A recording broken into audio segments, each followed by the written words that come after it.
Hello，大家好，歡迎大家收睇 NBA 季後總結第一集嘅影片。呢集影片就會總結一下金州勇士喺24至25球季嘅經歷。金州勇士開季成績驚人，獲得13勝2負嘅開季成績，當時就排喺西岸嘅頭3名，但球隊喺季中嘅成績就明顯有下滑嘅跡象啦。其中一個原因就係因為勇士嘅其中一位主力受傷，但好彩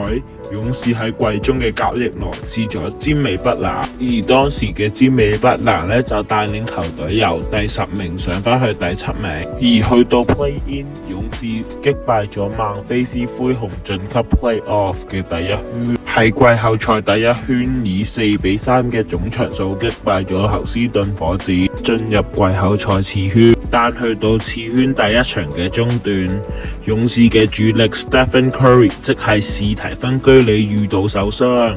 因此大大減低咗勇士嘅戰鬥能力，從而喺次圈1-4被木狼。大家好，歡迎大家收睇 NBA 季後總結第2集嘅影片。呢集影片就會一齊探討一下洛杉磯湖人喺24至25球季嘅經歷。洛杉磯湖人開季成績一般，當時就排喺西岸嘅第5至第7名，而喺季中就迎嚟一單 NBA 嘅重大交易，就係安東尼戴維斯由洛杉磯湖人轉投達拉斯獨行俠，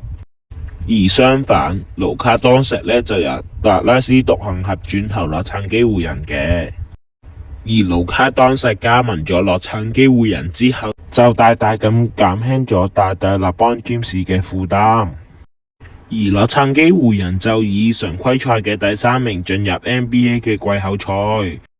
第一圈就硬碰黑馬明尼蘇達木狼，可惜第一圈喺總場數1-4出局。啱啱喺8月3號，盧卡當石就宣布續約洛杉磯湖人，究竟可唔可以成功攜手勒邦詹士喺佢嘅最後一個球季裏邊得到總冠軍呢？大家不妨喺下邊留言分享一下你嘅意見。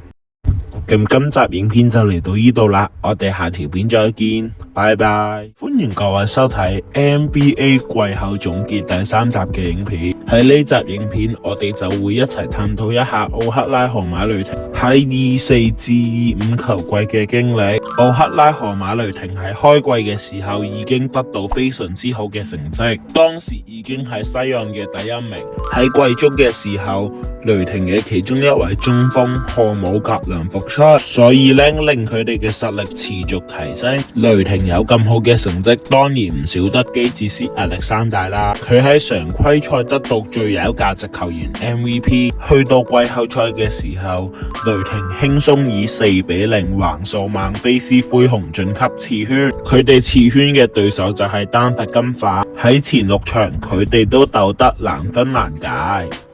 當時總場數打成3-3平手，所以就要進入搶七大戰。喺搶七大戰入邊，雷霆輕鬆擊敗對手晉級西岸決賽。當時佢哋就硬碰黑馬明尼蘇達木狼，最終以總場數4-1擊敗木狼，晉級 NBA 總決賽。佢哋嘅對手就係印第安納溜馬，兩隊之間都係要用搶七大戰先可以分到勝負。喺搶七大戰入邊，